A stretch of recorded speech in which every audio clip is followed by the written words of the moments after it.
itong aking prostate. Noon po, kasi binabalance ko to, halos di ako makapreno. Kaya gusto ko, takbo na lang ng takbo. Ganyan ako. Ganyan o. Akala ko nga noon kidney, parehong symptom. At kung wala itong herbal na ito, Picaray, posibleng 6 feet below the ground na.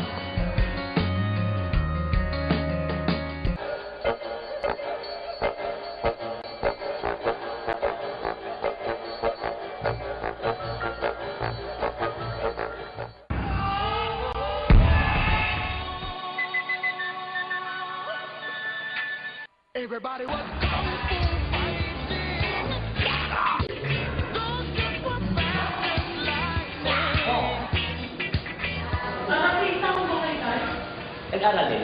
Nung dati hindi nyo na nagagawa yan. Hindi, ganyan na nga ako. Kaya ako, grabe ang panasalamat ko. Naiiyak ako. Hindi na ako naiiyak ngayon. Kasi mahiya pa ako. Dapat 2002, 2003. 6 feet below. Na ako.